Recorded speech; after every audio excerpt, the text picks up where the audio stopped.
Anarakanao ity mpanomponao,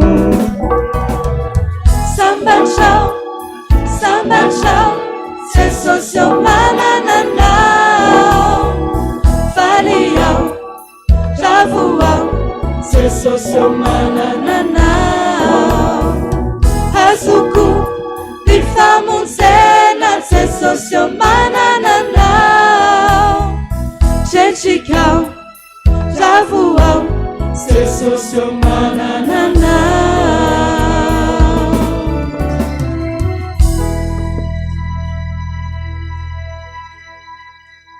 Ry havana amin'ny lala rehetra amin'ny tompo ho ampitombona amintsika mandrakariva ilay fahasoavana sy ny fiadanana avy amin'Andriamanitra ray sy Jesosy Kristy tompontsika. Iona amin'Andriamanitra eto tsika ny amin'ity androany ity. Amin'Andriamanitra nefa dia alana ny fivoriana masina aroaroam-paratsiana, fa ny faharatsiana dia miezaka ary mandidy sy manapaka te hanery atsika mihitsy aza mba hiaraka amintsika eto. Noho izany ndao tsika tsy hanaiky an'izany, fa ho tena fivoriana masina ara-baky teny izao atrehantsika izao hivavaka tsika. Jesosy tonga ny fotoana ankehitriny iaonana aminao, mankasitraka Jesosy. Tsy ny olona rehetra no afaka iaona aminao tahaka n'izao, fa ilay nofidinao manokana mihitsy vao niainga tany an-trano Jesosy efa no hahamarinonao.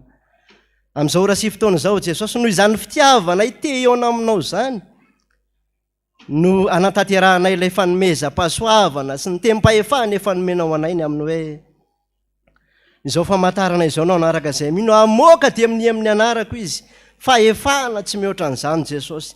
Toero ny devoly dia andositra anareo ianao Jesosy, fa efa nomena anay mihitsy ny hery rehetra andresenay izay rehetra mety hoery ananany fahavalonay.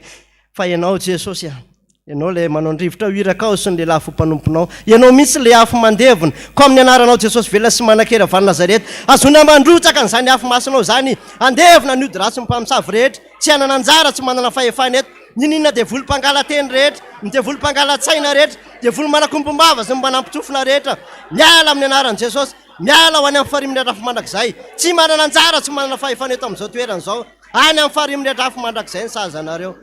Sotra Jesosy. Mino zay Jesosy a, fa na inona nangatanay tamin'ny anaranao a, tanteraka izany satria le manam-pahefana, le manana ny hery rehetra no miaraka aminay eto. Sotra Jesosy. Rehefa resy ny fahavalo, levona ny fahavalo, izay rehetrarehetra koa mba te hanome voninahitra anao ka hanangana ny tananay havanana manao hoe voninahitra aneo an'Andriamanitra rery ihany. Aleloia. Masina, masina, masina Jehova tompony maro, eniko ny voninahiny tany rehetra. Amen.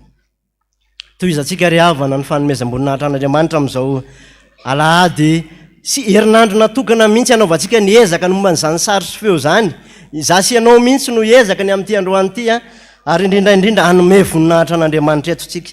Salamo 2:20 ny andininy 2:20 hatramin'ny 4:20 no vetesitsika iarahantsika mamaky, ary rehefa zany dia ny antema Fidirana 9:20 no iraintsika rehetra. Salamo 2:20 andininy 2:20 hatramin'ny 4:20. Amin'ny anaran'i Jesosy manao hoe hitory ny anaranao amin'ny rahalahiko aho, eo amin'ny fiangonana no hiderako anao. Ianareo izay matahotra ny Jehova midera azy, ry taranaka Jakoba rehetra manomeza voninahitra azy, ary matahora azy ry zanak'Israely rehetra. Fa tsy manao tsinotsinona na marikoriko ny fahorin'ny ora izy, ary tsy mba manafina ny tavany aminy. Fa raha mitaraina aminy reny dia miaino izy. Amen. Ny tema 5:20.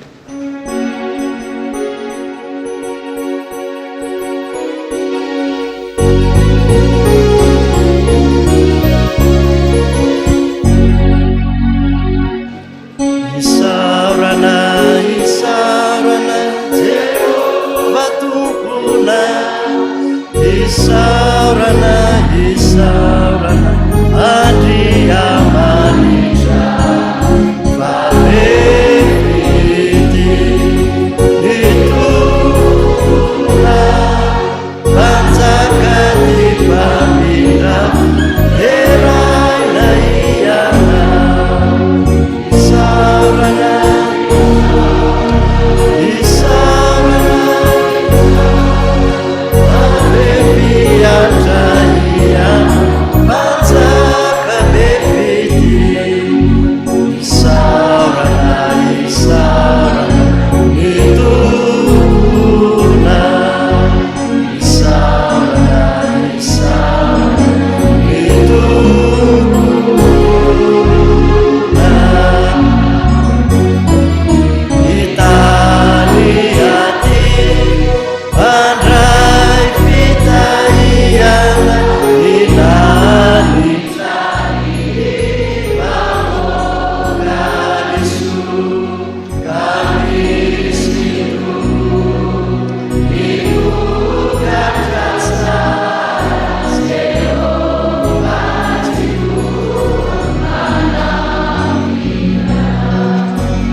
nahatra ny eo anao Andriamanitra mpanjakanay.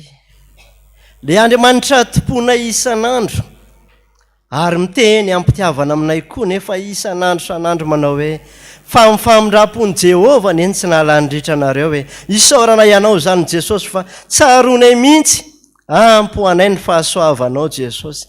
Fa na inona fahakivinina sy fahasahiranana nitranga tamin'ny fiainanay na nisy ambatan'olona na teo anivon'ny fiarahamonina sy ny fiangonana, tsaronay hoe Andriamanitra manana ny vahaolana rehetra ianao ankasitrahana indrindra Jesosy. Omemboninahitra ny amin'izany ianao, isaorana anao Jesosy fa amin'ny maha-olombelona nandalo ny aretina, nandalo ny zavatra maro samihafa, fa hay ny Andriamanitra ke tena Andriamanitra manasitrana.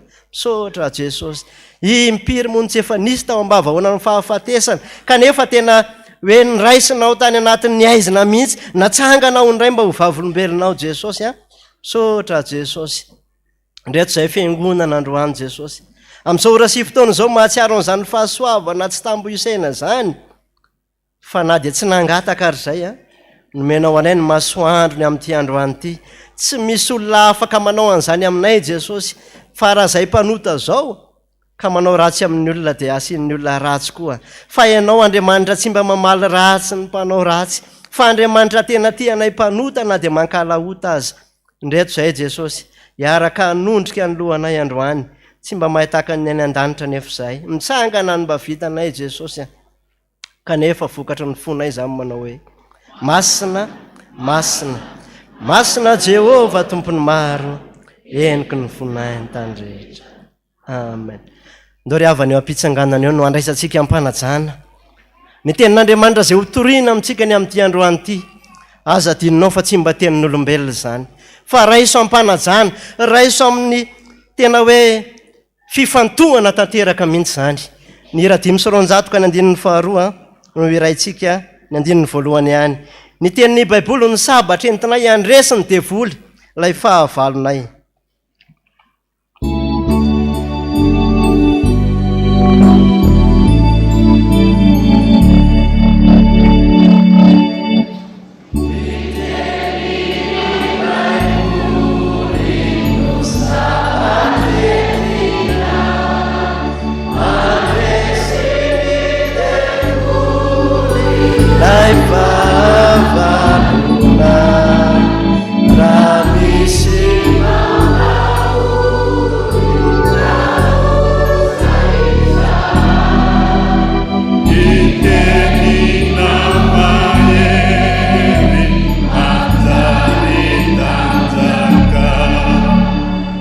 Mipetraka ny Fiangonana.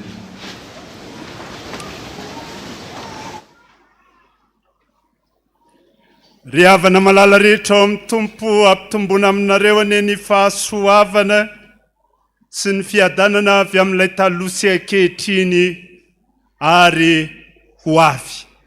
Ampifaliana ry havana no iarabanantsika vahoaka an'Andriamanitra, malala ny Jesosy Kristy Tompo, nahatratra zao Alahady 19 ny volana Marsa amin'ity taona 2024 ity.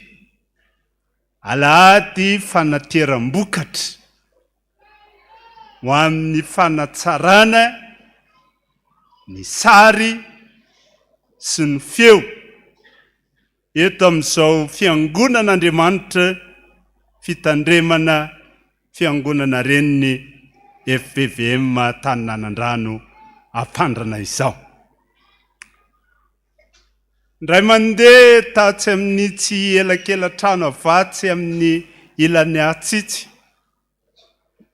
Misy olona 3 mirahalahy, 3 mianaka amin'ny rahalahy.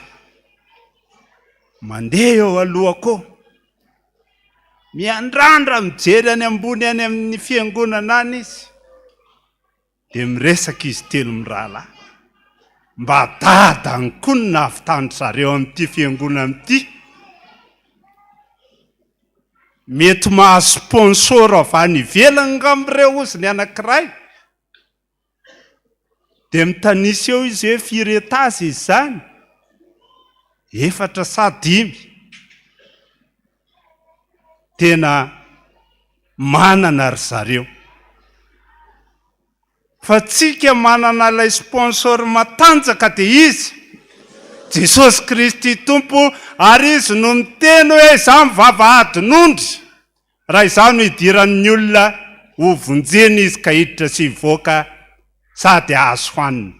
Androany ianao ry havana raha manaiky hiditra ao amin'ilay vavahadin'ondry, ahita famonjeny ianao ary ho karakarain'i Jesosy ny fiainanao manokana fa tsy ho avelany angozozo ianao aty ambonin'ny tany.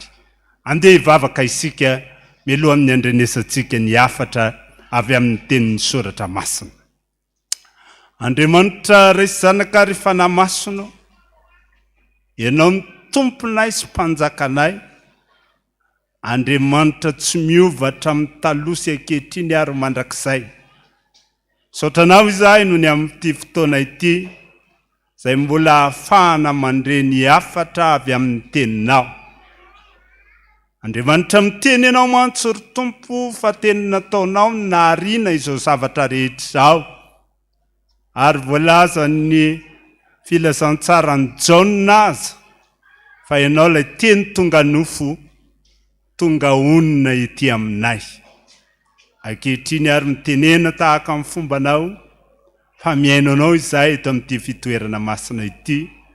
Ny mpanomponao izay niraminao apita ny hafatrao. Ianao nametraka ny teny ao am-bavako ka hanendry ny lelako. Hanambara ny sitrako ny fonao. Ary ho an'ireto vahoakanao mitady famonjena avy amin'ny teninao, ianao no avitoetra ny teny ao anatin'ny fony izy ireo. Ho tany lonaka ndry ny teninao ny fonay, fa izany ihany no ahazahoanay fiadanana sy fahasambarana ety ambonin'ny tany. Dia amin'ny anaranao Jesosy no angatahana izany vavaka izany. Saotra indrindra soko malalo, saotra mpamonjy eo. Amen. Ny tenin'Andriamanitra ry havana angalatsika ny hafatra avy amin'ny soratra masina amin'izao Alahady Fanateram-bokatra ho amin'ny fanatsarana ny Sary sy ny feo eto amin'izao Fiangonan'Andriamanitra izao. Dia araka izay voasoratra ao amin'ny bokin'ny Kortianina voalohany, toko 4:10. Kortianina voalohany, toko 4:10. Andininy 12.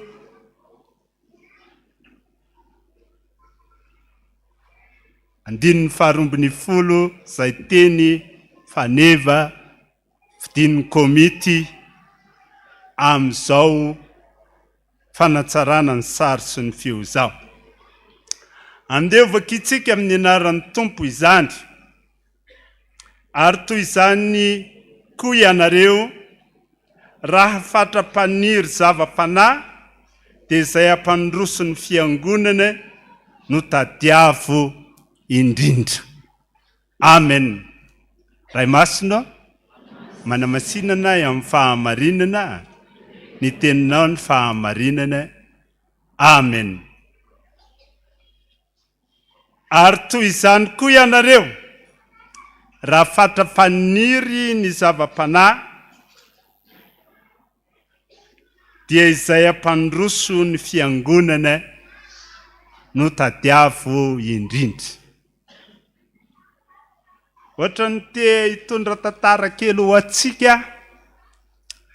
tamin'ny taona 2021 isika nanomboka nidina teto amin'ity toerana ity. 10 Novambra tamin'ny taona 2021 nanaovana Fotoam-pivavahana, narahana fandraisana fanasan'ny Tompo voalohany teto amin'izao toerana izao. Tamin'izany fotoana izany dia mbola feno vato kely teto amin'ity toerana ity. Dia na ny seza hipetrahana ary misy ny mitondra avy any an-tokantrano any tsika tsirairay avy. Dia misy ny namboarina ny plansa hipetrahantsika teto amin'ity toerana ity.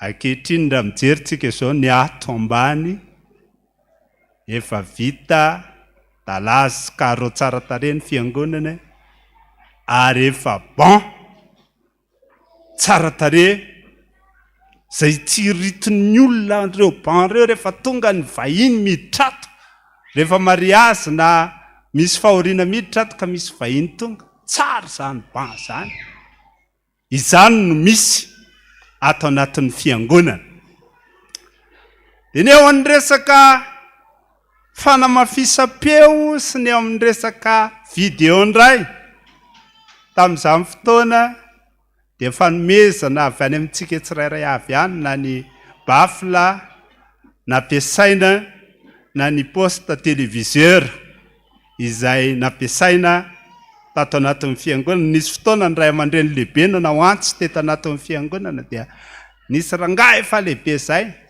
tondra le télé 42 pouces izy avy any atraminy any le télé mbola CRT reny zany le mibotsina ny ao arinany dia tia ozy ho atolotra ho ampiasaina ato anatin'ny fiangonana ahitan'ny olona ny sary izay miainga eto amin'ny réseaux sociaux. Nitsangana ny komity rehefa nentina teo anatin'ny fivoriam-pihevitra raha fa ho atsaraina ny sary sy ny feo ato anatin'izao fiangonana izao. Matoa moa ho atsaraina dia midika inona izany? Zavatra tsara ve no atsaraina? Ny zavatra tsy dia tomombana loatra, ny zavatra misy fahasimbany, zany no atsaraina ry havana. Ary dia zany no antony nananganana ny komity.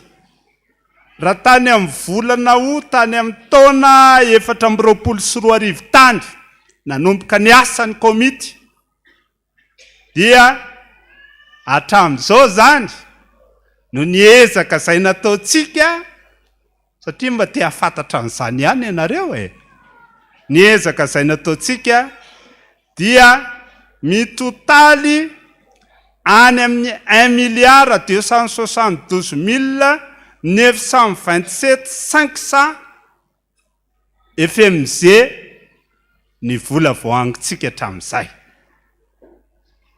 Dia nisy fotoana izay narahaba ny ray aman-dreny lehibe ny komity ny arahaba azy noho ny tratry ny taona dia ozy hoe mba amboary ho ahy feo le ao amin'ny premier étage, le any amin'ny deuxième étage, le any amin'ny quatrième étage mitaraina ny olona fa hoe tsy dia mety tsara amin'ny feo. Dia rehefa mivory vetivety teo ny komity nentina teo amin'ny fivoriany rehetra zany dia andao ary tonga dia hividy bafla aloha anamboarana mba hanatsarana amin'ny feo amin'ny premier étage, deuxième étage hatrany amin'ny quatrième étage. Dia efa misy bafla amin'ny vidiana ao ry havana hanatsarana izany feo izany. Ka ny totalim-bidiny rehefa azo ao reo dia mitotaly 145 millions FMG. Raha atao zany kajy dia mivola sisy eo am-pelantanantsika 1,127,927,500 FMG. Zay mivola eo am-pelantanana amin'izao fotoana izao. Ka raha mividy izay napetraka ny teknisianina mbola mitady any amin'ny manodidididina ny 1 milliard antsika hanatsarana tanteraka ny feo sy ny sary eto amin'izao fiangonana izao. Dia maneno any antsofintsika any hoe vola be zany. Ozy ny tenin'ny soratra masina eto. Raha fatra-paniry zava-panahy dia izay ampandroso ny fiangonana no tadiavo. Ao anatin'ny tenin'ny soratra masina izay nambaran'ny apôstôly Paoly ny amin'ireo fanomezam-pahasoavana.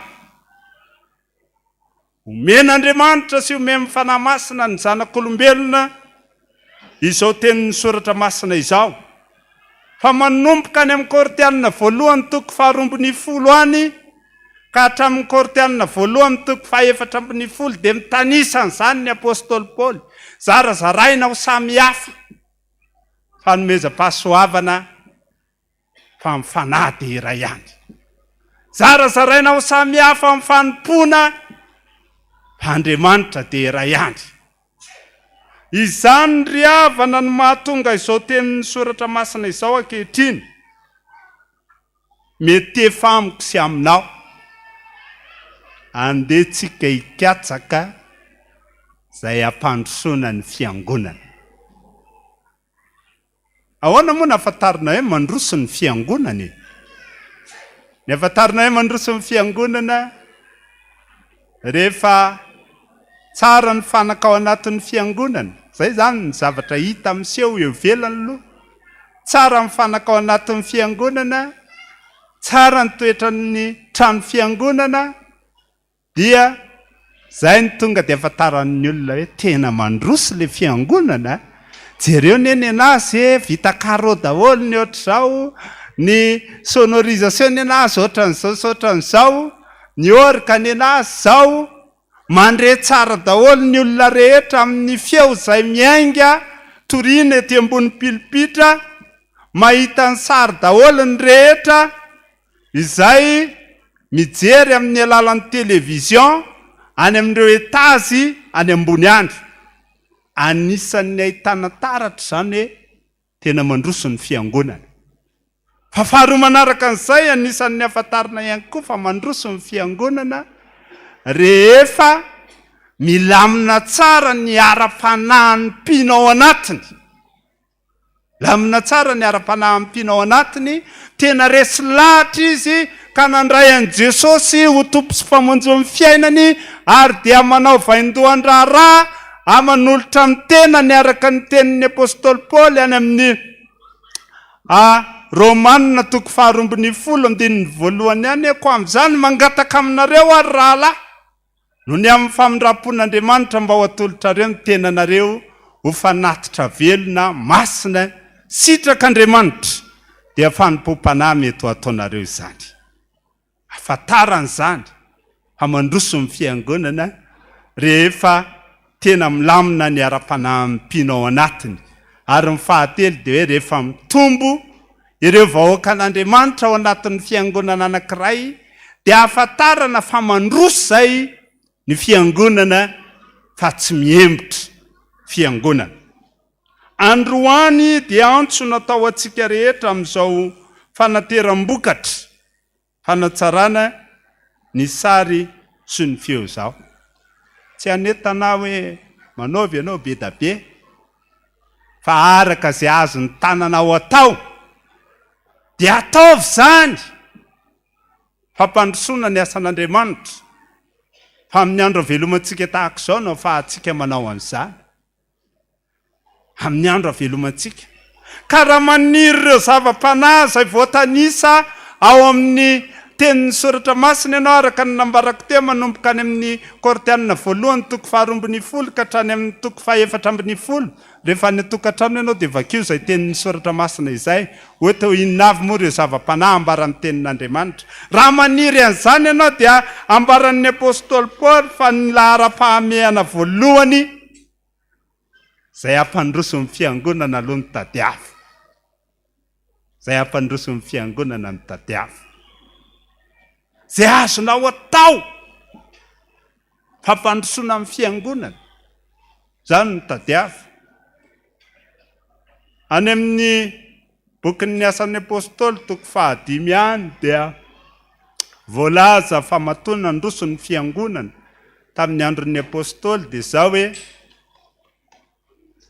ny raisaina ifankatia mpino tao anatiny fiangonana, ary dia nandroso be amin'ny fiangonana tamin'izany.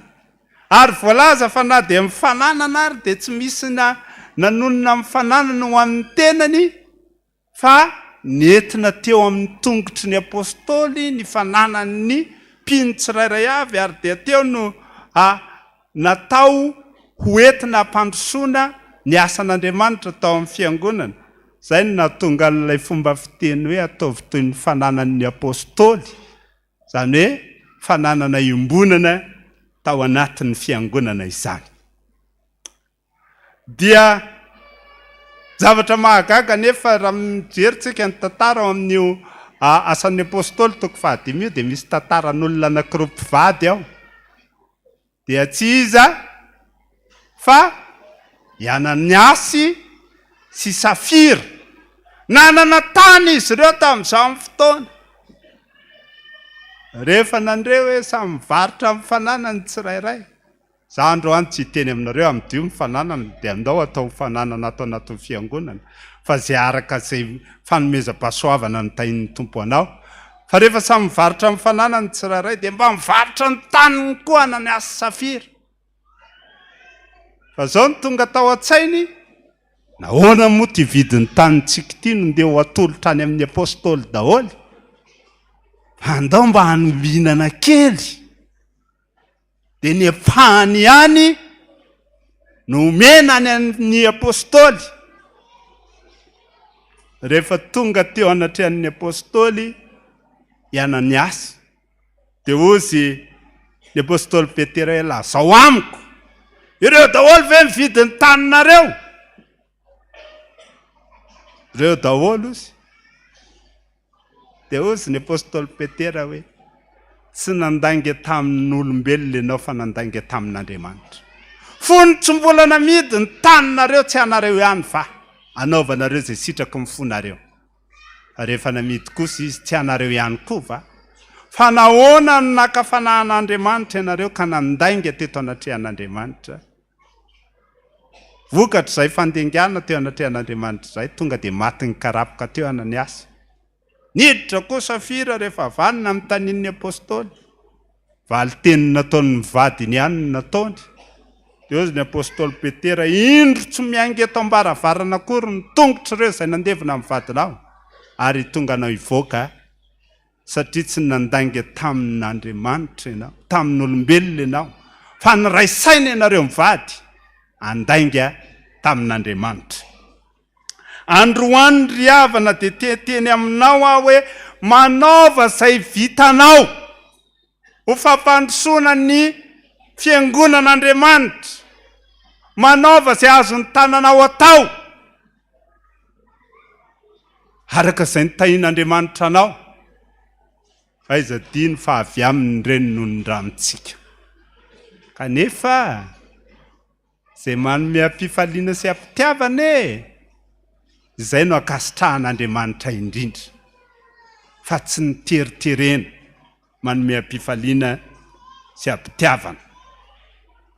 Mampatsiaro ahy tantara anankiray tany tantara marina sady nisy tany Analalava. Any faritany Mazanga any tamin'ny taona 770.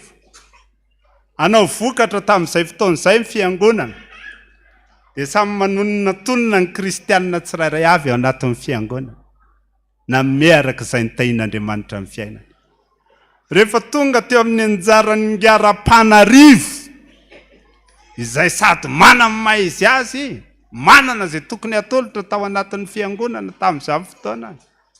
Rehefa nandeha ny tonona dia raha fanarivo, ariary. Ilay vola ariary be tamin'ny andro taloha reny.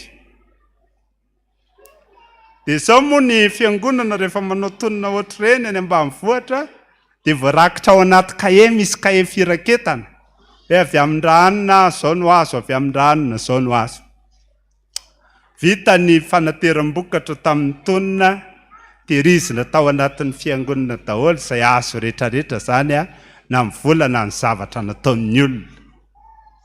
Volana vitsivitsy taty aoriana tafian-dalo ny tanàna tao Analalava tamin'izany fotoana. Netiny daholo mifanana amin'ny olona tany an-tokantrano. Izay sisa tsy zakany, nidora ny trano dia may tao.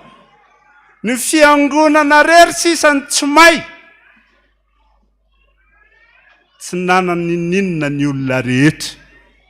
Rehefa mivory ny birao amin'ny fiangonana niaraka tamin'ny Ampandrana dia hoe andeha averina amin'ny olona rehetra izay tonona nataony ka arakaraka izay nataony tato amin'ny voarakitra ato anatin'ny kahe firaketana no hamerenana azy any amin'ny olona. Iza ny nahazo kely indrindra Rapanarivo. Engany mba tsy ho Rapanarivo ianao androany. Fa tena anao tahaka ilay vehivavy mpitondra tena nandatsaka ny fanatitra teo amin'ny alitara tamin'ny andron'ny tompo ka nytenenin'i Jesosy hoe io vehivavy io nanome betsaka indrindra satria nanao tamin'ny fitiavana ary tamin'izay ananany rehetra no narotsany tao. Mila manatsara ny fiangonan'Andriamanitra isika. Davida naniry hanao ny tranon'Andriamanitra. Fa hozy Jehovah Andriamanitra hoe tsy mahazo manao ny tranoko ianao fa maloto ny ran'olona amin'ny tananao.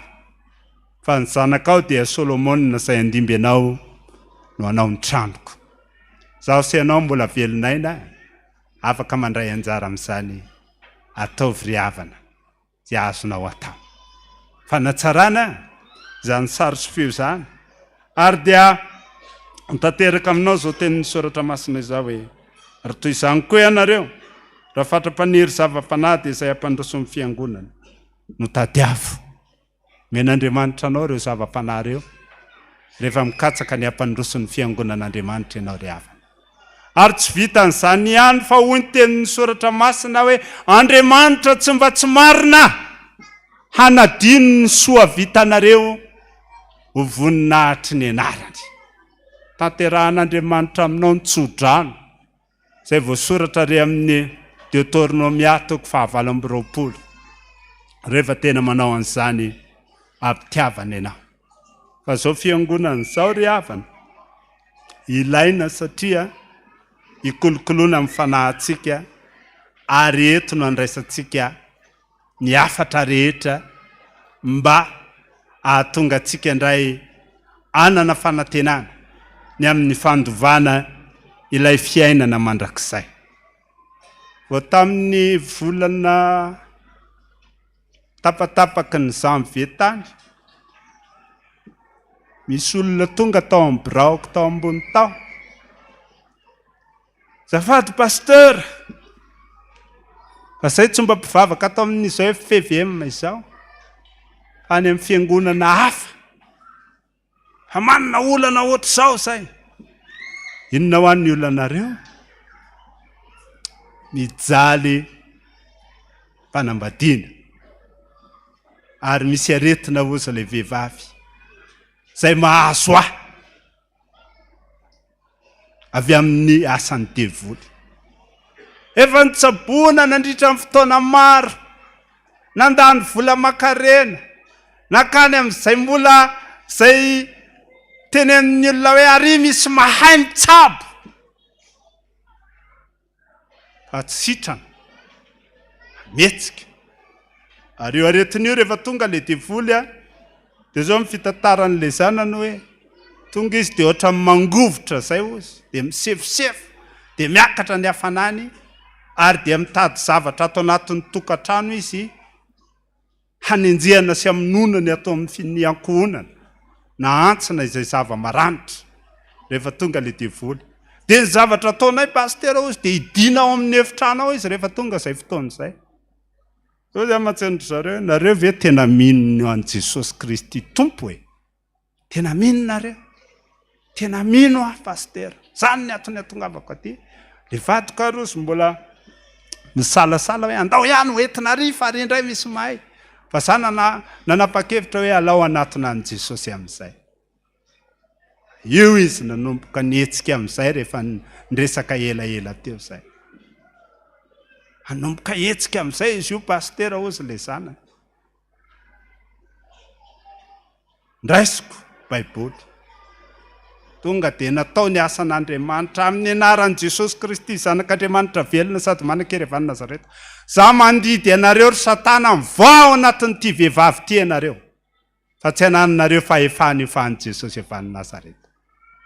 Ny olakolana teo izy nidradradradra teo ary dia nakalerahan'i Jesosy satria ny ianao amin'ny birao dia misy rano apetraka foana ary dia inona masinina ao rahan'i Jesosy. Tonga dia nampisotroana an'iny. Fa rehefa nampisotroana an'iny nioka nandoa. Sahabo eo amin'ny faribodin'le sio kely reny le mivoaka avy any anatiny avany vity zay afaka soma tsara le vehivavy tamin'ny fatorana na matorany satana azy nandritra ny taona maro. Zany no antony hijoron'ny fiangonana ry havana, zany no antony hanatsarana amin'ny fiangonana mba hitezana ny olon'Andriamanitra hoeto amin'izao toerana masina izao. Ary dia mahafinaritra hoe tonga mivavaka ato izy mianakavy zao, tonga mivavaka ato amintsika izy mianakavy, fa mahafantatra sy nahita ny fahatsaran'i Jesosy Kristy Tompo teo amin'ny fiainany. Ho asy eo anao koa raha tena tsapanao ny fahatsaran'i Jesosy Kristy Tompo teo amin'ny fiainanao, ataovy ny asan'Andriamanitra araka izay azonao atao amin'izao fotoana izao. Teo tanteraka amintsika ny tenin'ny soratra masina izay nambaran'i Jesosy Kristy Tompo hatramin'izay niarahako taminareo moa nisy zavatra nampahory anareo va? Tsy misy, fa izay manao ihany no afaka miteny an'izany tahaka ny ambaran'ny apôstôly. Anao procession tsika rehefa avy eo, ao mifanatitra faha-2 sy ny procession zany izay atokana manontolo ho amin'ny ezaka fanatsarana izao sary sy feo zao. Ary ny raha hariva anentanana antsika rehetra, fa raha hariva amin'ny 5 ora misy fidirana lehibe ao amin'ny 4e étage ao isaorantsika n'Andriamanitra irahana amin'ny voahirana tao amin'ny antsan'i Kristy, irahana amin'ny miala rakoto mamonjy, irahana amin'ny rojony avo, ary irahana amin'ny piatsa fidirana eto amintsika, anasanantsika rehetra zany ry havana mba tena anatrika sy anatanteraka an'izany tsika rehetra. Ary raha ohatra ianao ka hoe tsy mbola niomana fa tia handefa amin'ny mivola sy ny Orange Money, dia lazaina aminao ihany reto numéro reto hoe ny 038 23 516 37, 038 23 516 37, ary ny 037 49 398 04, 037 49 398 04, amin'ny anaran'ny Ramatoa Samuely Eliza izay trésorier-ny komity fanatsarana ny sary sy ny feo. Andetsika ezaka ary mba hanatsarana izao sary sy feo eto amin'ny fiangonantsika izao, mba ho voninahitr'Andriamanitra zany. Teo tanteraka amintsika ny tenin'ny soratra masina hoe raha fahatra-paniry zava-panahy dia izay hampandroso amin'ny fiangonana no tadiavo indrindra. Ho aminao ane ny fahasoavan'ny Tompo, tsy afoina andahoanao ane amin'ny fiadanan'Andriamanitra, ary dia ho tanterahany aminao amin'ny teniny hoe mpanompoka ianao, efa nofidiko, tsy mba hariko. Hiaraka aminao mandrakarivo Jesosy Kristy Tompo amin'ny andro rehetra izay mbola omeny ianao aty ambany masoandro, ho azo mivoninahitra, fa ho aminao kosa amin'ny fiadanany. Amen.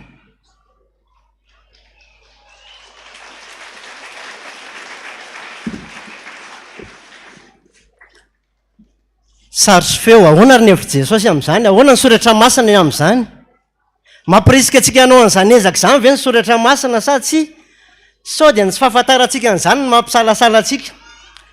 2 minitra ny ilazako an'ity zavatra anankiray izay ho resahako aminareo ity. Ao anatin'ilay boky anankiray hoe biblical archéologiste zay dia nisy mpanoratra anankiray nanao fanadihadiana. Fa asanareo raha mba efa nanontany tena, fa za efa nanontany tena tahaka an'ity olona ity koa hoe ahoana ary nahenon'ny olona rehetra tamin'ny andron'i Jesosy hoe olona 5,000 dia maheno, nefa tsy nisy sonorisation tamin'izany. Dia nandeha tany amin'ny toerana tany Kapernaum ty olona anankiray ity dia zao ny zavatra nataony. Nanao enregistrement izy ka ny an'i Jesosy moa raha ny voalazana amin'ny Matthieu sy ny Marka rehetrarehetra toko 4 any rehefa mitory teny Jesosy dia makeo atsambo kely izy, dia somary miletika kely mandrosondroso eo anaty ranomasina eo ny olona ty amoron-dranomasina ny meno. Rehefa natao ry havana ny enregistrement mafy lavitra mihitsy, ilay enregistrement natao teny anaty teny amin'ny rano noho ny taty an-tanety. Zany hoe i Jesosy kay tamin'izany fotoana izany efa nalala hoe misy transmetteurana feo enjana be sy goavana be ao anatin'io rano. Zany hoe tamin'izany Jesosy nefa niezaka sy nanatsara ny feo. dia jereo tsara ny resaka sary. Rehefa nitory teny Jesosy a dia miakatra eo ambony sambokely izy, tahaka ny ataony ohatran'ireny amin'ny fiteatra ireny zany ny sambokely, dia amin'izay ny olona mahita azy ka tsy sary ve zany. Tamin'izany ka ry havana no efa tiany Jesosy ho tsara ny sary sy ny feo. Fa hitan'ny olona tsara Jesosy tamin'izany rehefa mitory teny a, ary eno tsara mihitsy izay ambarany. Ry havako, nambara taminao zany teny rehetrarehetra zany androany.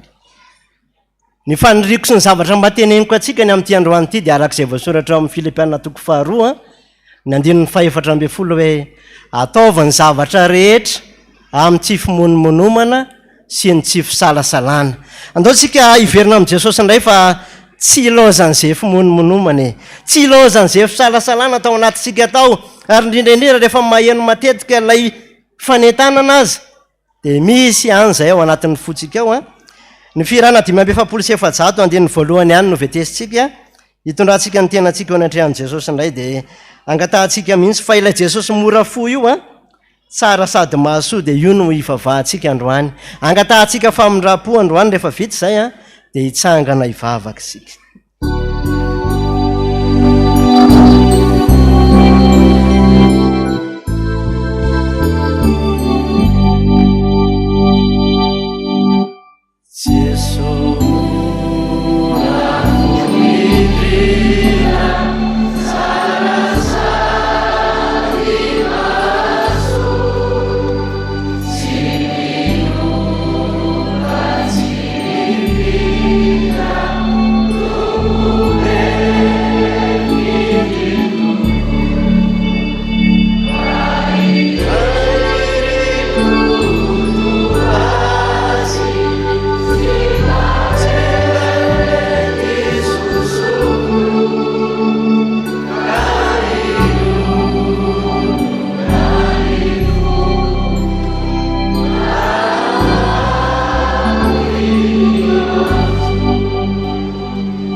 Samiatsiaro izay rehetra toe-poniny tsirairay, indrindraindrindra nandritran'izay mety hoe ezaka ho amin'ny sary sy ny feo izay, fa androandra nampitaina taminao zany teny rehetrarehetra izany. Ny rarina dia ny hoe mba ho mpiaino mpankatohany antsika tsirairay avy, fa tsy ho mpiaino mpanadino ka mitaka ny tenantsika. Jesosy io nambara taminay ny teninao a, ary nambara taminay teo ihany koa zany mety ho expérience ny olombelona fa aty amin'ny taona arivo atao arinanao Jesosy a, zay vao mahita ny olona hoe ay ny rano kay misy transmetteurana feo ambony be mihitsy. Ianao Jesosy efa nalalana zany hatramin'izay nisian'izao tany zao hatramin'ny nisianao, fa aty aorina ny olombelona vao manao ny fikaroana. Jesosy an'izay koa ane mety tsy nalalana zany hatramin'izay, mety neritreritry zay hoe tsy rehefa maneno ve ny sonorisation dia efa mety zany e, tsy rehefa eno ve ny feo dia efa ampy zay e. Zany rehetrarehetra zany Jesosy mety nitarika falitopota ao anatinay mihitsy, ka mety ho petipetina hatramin'ny fananay mihitsy aza, indraindray aza mety natonga anay emotra Jesosy a, ny fandrenesanay a ny amin'ny fanetanana matetika ny hoe ezaka sary sy feo. Jesosy androandra nampitaina taminay zany teninao zany, mba hahatonga anay tena hoe hampandroso ny fiangonana mihitsy Jesosy a. Mangataka aminao zay satria fitiavanao mahatonga mbola tenenina aminay zany teny zany dia ny hoe engane mba zay tsiraray avy mihitsy le mahatsiaro tena sy mahatsapa-tena hoe anisany nampandroso ny fiangonana zay Jesosy, mba ho entina ho vavolombelona rahatr' zay ka mialy aty zay a, mba anisany anokafana ny vavadiny lanitra idiranay zany Jesosy. Jesosy eo mety eza mindra fo aminay fa Andriamanitra mora fo ianao, tsopo ianao, izay anefa tezitra mandrakariva, maniry koa zay raha maniry androany Jesosy, tsy ho tezitra intsoniny amin'izay rehetra fanentanana natao anivon'ny fiangonana. Fa na diso hesivitra nay eny tsy fahafantarana ny soratra masiny, mety tsy fantatray hatramin'izay hoe ay moa ianao Jesosy ary a, efa tena nezaka nanatsara sy ny sary sy ny feo na tamin'ny ianao nitory tetỳ ambonin'ny tany azy. Impiry ianao tsy makena tapin'ny tendrim-bohatra, teny efa hainao mihitsy Jesosy ny teknika rehetrarehetra ny amin'izany a, fampitahana ny feo sy ny sary zany dia engane mba samy hatsapa an'izany zay tsiraray avy. Jesosy matoky zay a, amindra fo aminay anenao Jesosy. Fa voalaza ny soratra masina mihitsy hoe na dia hetsika aza ny avoana ary na dia hifindra aza ny tendrombohatra ny avoana mihetra zany a mety hitranga fa mifamindraponao Jesosy a tsy mba hiala aminay mihitsy satria tsy anatsoaka ny fanekenao mandrakizay aminay ianao Jesosy, indrindra ny olona miverina aminao tahaka an'izao. Fa raha mitsotra amin'ny fahotanay izay androany matoko ny fanambinana amin'izay dia mba hiara-paly amin'ny Davida mpanao salamo izay manao hoe sambatra ny olona izay voavelany elona sy voasarona ny fahotana, sambatra ny olona izay tsy isain'i Jehovah eloka ary tsy misy fitaka ny fanahiny. Amen. Mino an'Andriamanitra raitsy tompo anao lanitra sy ny tany ao ary mino an' Jesosy Kristy izay nalay tokana tompontsika izay nitorotorona tamin'ny fanahy masina nateraka Maria Virginy jalana napaka Pontipolat nombona tamin'ny azy fijaliana matyka naleva midina tany amin'ny fiainatsita nitsangana tamin'ny maty tamin'ny andro fahatelo niakatra ho any an-danitra mipetraka kavan'Andriamanitra raitsy to avy any aviny tsara ny velona sy ny maty. Mino ny fanahy masina fiangonana masina manerana n'izao tontolo izao ny fiombonan'ny olona amin'ny masina ny famelan-keloka fitsanganany tena amin'ny maty ary ny fiainana mandrakizay. Amen. Voninahitra ny eo an'Andriamanitra rery any. Alleluia. Masina masina masina Jehova tompony maro eniko ny voninahiny ny tany rehetra. Amen. Dia ho tanteraka tokoa an'izany ho amin'ny anaran'ny Ray sy ny Zanaka ary ny fanahy masina. Amen. Mahazo toerana tompoko.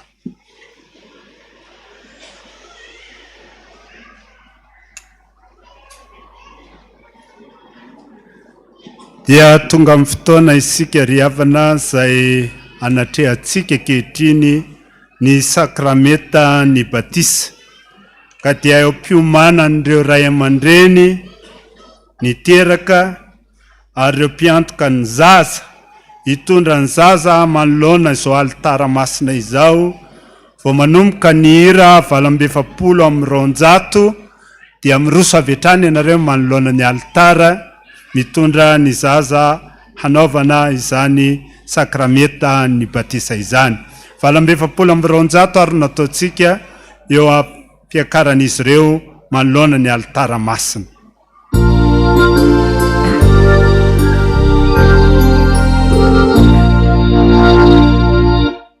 Itundra ni zaza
tonga eto anatrehan'Andriamanitra sy ny fiangonana ianareo ry havana manolotra ireto zaza ireto ho an'Andriamanitra raitsika manolotra ny tenanareo ihany koa amin'izao sakramenta masina izao.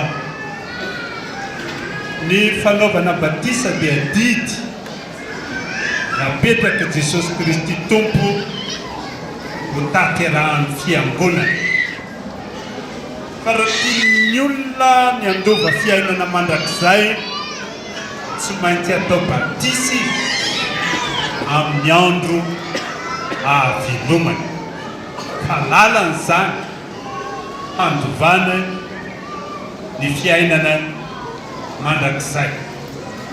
Izao no tenin'Andriamanitra fanorenana napetraky ny tompo amin'izao sakramenta masina izao. Akina amin'ny anaran'ny tompo izany, ary Jesosy nanantona dia niteny taminy nanao hoe: efa nomenahy ny fahefana rehetra any an-danitra sy ety an-tany. Fa mandehana ianareo dia ataovy mpianatra amin'ny firenena rehetra, manaova batisa azy ho amin'ny anaran'ny Ray sy ny Zanaka ary ny fanahy masina, sady mampianatra azy hitandrina izay rehetra nandidiko anareo, ary indro izao momba anareo mandrakariva, ambara pahatonga ny fahataperany izao tontolo izao. Ary nisy nitondra zazakely ho eo aminy mba hametraha amin'ny tanana, fa ny mpianany teny mafy ireny, nefa tezitra Jesosy raha nahita izany, ka hoy izy taminy: avelao ny zaza anatonay ary aiza rarana, fa nytoa azy ny fanjakan'Andriamanitra. Lazaiko aminareo marina tokoa, nazovy no tsy handray ny fanjakan'Andriamanitra tahaka ny zaza dia tsy ho tafiditra aminy akory. Ary nitrotro azy izy dia nametra tanana taminy ka nitsodrano azy. Amen. Eo anatrehany izany tenin'ny soratra masina izany, ry ray aman-dreny niteraka sy anareo mpiantoka ny zaza. Misy fanekena 5 ataonareo eto anatrehan'Andriamanitra sy ny fiangonana. Miangavy anareo amaly mafy ny fanontaniana izay apetraka aminareo, raha sitrakareo dia amaly eny amin'izany fanontaniana izany ianareo. Moa ianareo manaiky anolotra ireto zaza ireto ho an'Andriamanitra raitsika. Saotra tompoko. Moa ianareo vonina ny hivavaka sy hampianatra ny zanakareo hivavaka. Saotra tompoko. Moa ianareo manaiky hampiseho toetra tsara eo amin'ny fiteninareo, eo amin'ny fitondran-tenanareo, ary eo amin'ny fiainanareo manontolo mba ho alainy ny zanakareo tahaka. Saotra tompoko. Moa ianareo manaiky ho mpiara-miasa amin'ny fiangonana, hapiditra ny zanakareo mpianatra ao sekoly Alahady, ahafahana mikolokolo azy amin'ny soratra masina 3 taona miakatra ny antsika tamin'ny FPVM dia afaka mianatra sekoly Alahady ny zaza, manaiky hanatanteraka an'izany ve ianareo? Saotra tompoko. Rehefa tonga ny fotoana fahatanorany, zao nolazainy Jesosy Kristy tompo hoe: zay mihinana ny nofoko sy misotro ny drako no manana ny fiainana mandrakizay. Ko moa ianareo manaiky hampatsiaha ny zanakareo ny amin'ny antony nanaovana batisa azy, ka andresy lahatra azy mba hiditra ho katekomenina, ahatonga azy ho mpandray mifanasan'ny tompo. Manaiky an'izany ve ianareo? Saotra tompoko. Efa henon'Andriamanitra ny fanekena izay nataonareo teto amin'ity fiangonana masina ity. Aza matahotra hoy ny tompo, fa ny heriko dia tanterahana amin'ny fahalemena. Andeha hitsangana hivavaka isika fiangonana ankehitriny. Andriamanitra tomponay tsara indrindra, fantatray fa baiko sy afatra napetraka ao ho tanterahan'ny fiangonana izao fanatanterahana ny fanaovana batisa izao. Ankehitriny ary misaotranao ny amin'ireto vahoaka marobe manolotra ny zanany ho amin'izao sakramenta masina izao, manolotra ny tenany ihany koa eto anatrehanao ankehitriny. Ny rano izay famantaran'Andriamanitra anatanterahana amin'ny batisa masino izany mba ho tonga ilay ranao manadio anay. Rano mamelombelona ny zavaboary ihany io mantsy, fa manadio ny loton'ny nofo rehetra, ianao no anamasina an'izany. Fiangonana natanteraka ny batisa amin'ny alalan'ny rano, fa ianao Jesosy Kristy tompo kosa no anao batisa amin'ny alalan'ny fanahinao masina satria ianao hoe zay tary amin'ny fanahin'Andriamanitra dia izy ihany ny zanak'Andriamanitra. Dia amin'ny anaranao Jesosy no nanatanterahana an'izany ary matoky ianao izahay fa miatrika anaeto ianao ankehitriny anatanteraka izao sakramenta masina izao. Dia ianao midera sy ny ady ary mivoninahitra. Sotra indrindra zoko malalo, sotra famonjy eo. Amen. Mipetraka ny fiangonana zay voatony ny sekretera kosa ny anaran'ny zaza dia manatona avy hatrany ety anoloana ety anareo, manatona ny ray aman-dreny mpitandrina. Andry nirina toky ny haiko jalo. Faniriantso Mikalo Asambarana.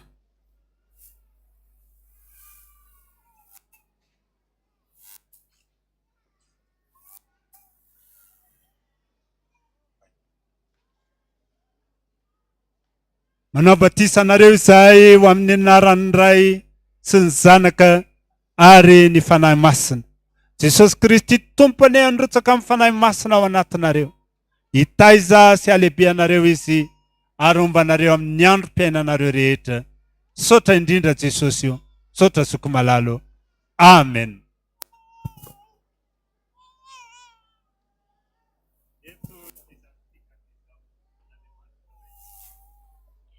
Tsimbazafy raitra Ikoriantso. Eaniriso ny antema iraina.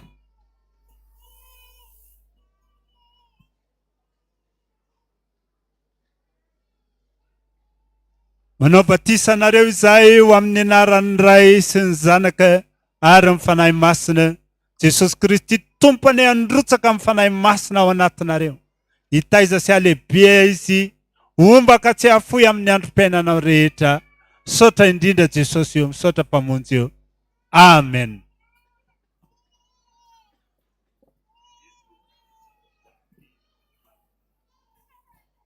Randrianarizao no Taiantso rojiny aina.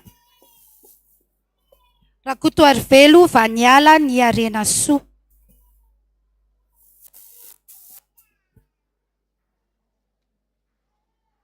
Manao batisa anareo izahay ho amin'ny anaran'ny Ray sy ny Zanaka ary ny fanahy masina.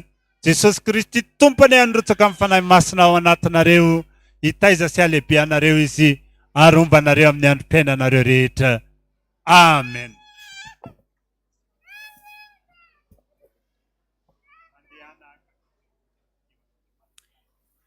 Rojotiana Meganina Wilo. Tovinirina Ampotso Andrianina Fanaiky Mikai.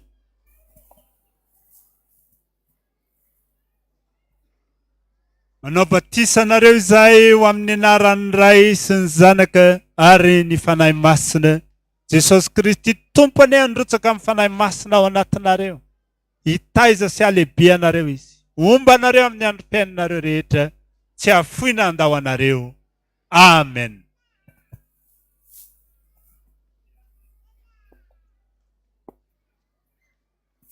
Rakoto malala sahazany aina sarobidy.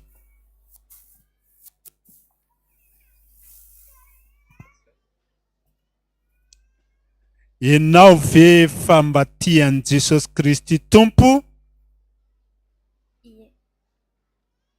Tompo.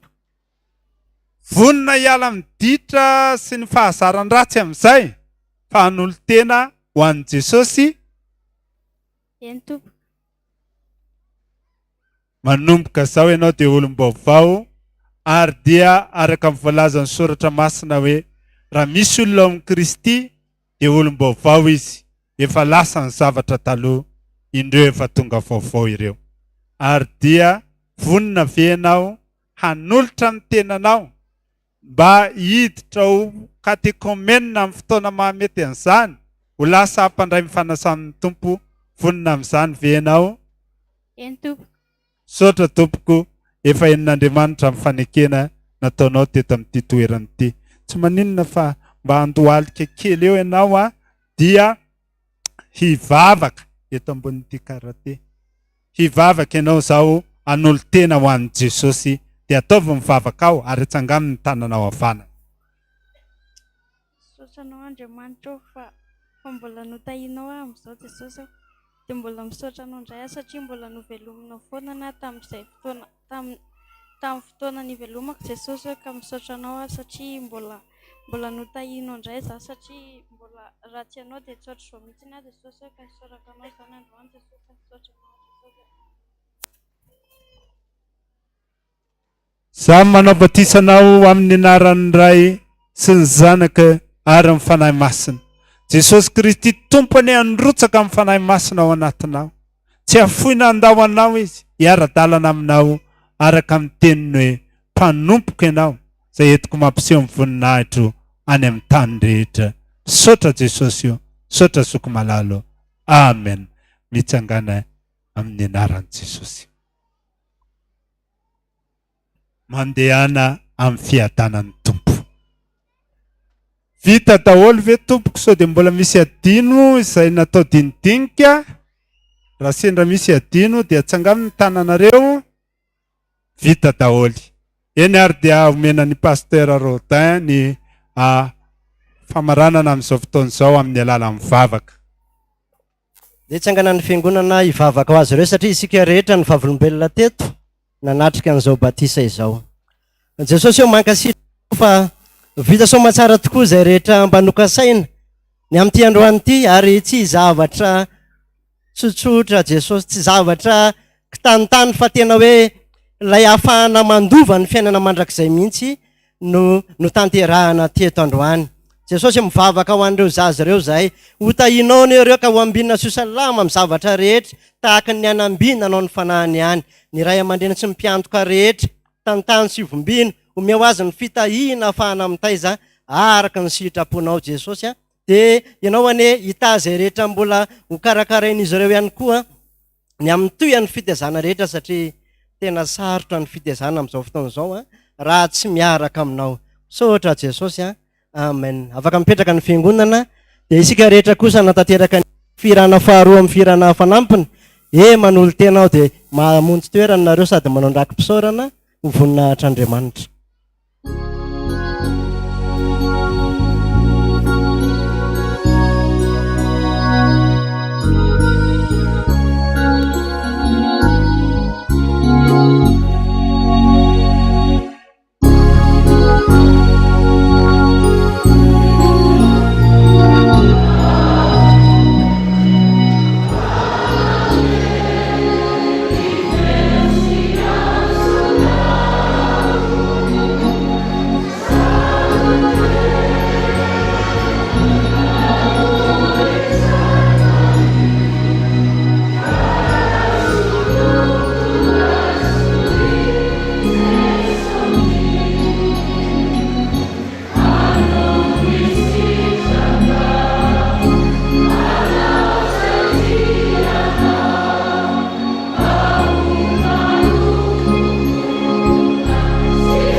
Ny arahaba tsika rehetra mpianakavy ny finoana dia tonga manatrika izao Fotoam-pivavahana izao ho aminareo ane ny fahasoavana sy fiadanana avy amin'Andriamanitra raitsika sy Jesosy Kristy tompontsika. Dia tonga amin'ireo anniversaire sy fitsingerenan'ny taona maro samihafa itsika dia vakina ampanajana ny anaran'ireo mpanompon'Andriamanitra izay nahatonga ny anarany taty. Razafiarisoa lalao tamin'ny 12 Martsa 2024 mangataka fahasalamana izy. Rakotoarisoa Nansia tamin'ny 3 Marsa, Rakotondrasoa Narindra tamin'ny 9 Marsa, ary fanomezatsoa lalaina Fanirysoa Olivier tamin'ny 13 Martsa. Izay efatra mianaka zany no nahatonga ny anarany taty. Ny fanomezana lehibe omentsika azy ireo dia ny tenin'Andriamanitra Zay hitatsika ao amin'ny bokin'ny Salamo a. Ny Salamo Salamo 720 ka ny andininy 120. Zay vakina amin'ny anaran'i Jesosy. Amin'ny anaran'i Jesosy, Jehova anome hery ny olony. Jehova hitany ny olony amin'ny fiadanana. Amen. Andeha kosa tsika fiangonana hitsangana hivavaka hitondra ambavaka ho azy ireo.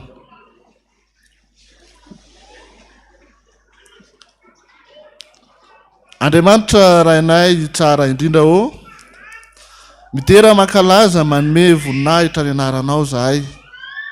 Ianao ilay Andriamanitra fitiavana, Andriamanitra ny famonjena anay satria nanome anay an Jesosy Kristy ho tomponay sy mpamonjy anay.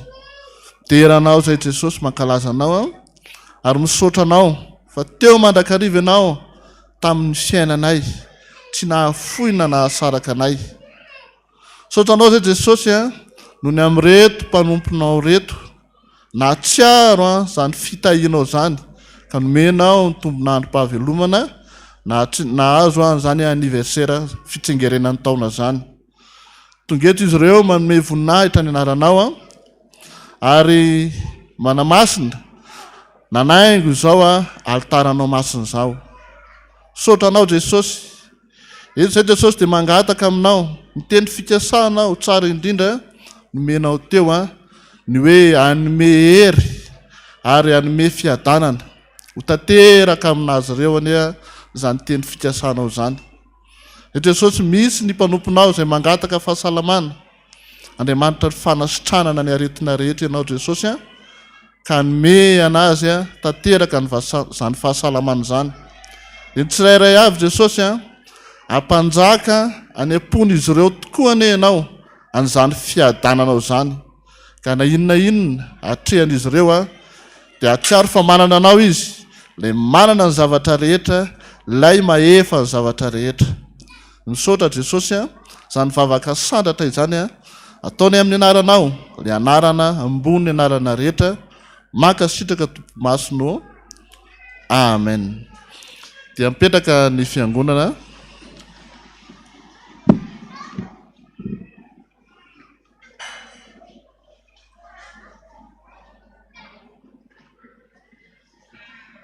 Dia miara-piseho rehetra indray amin'ny anaran'i Jesosy.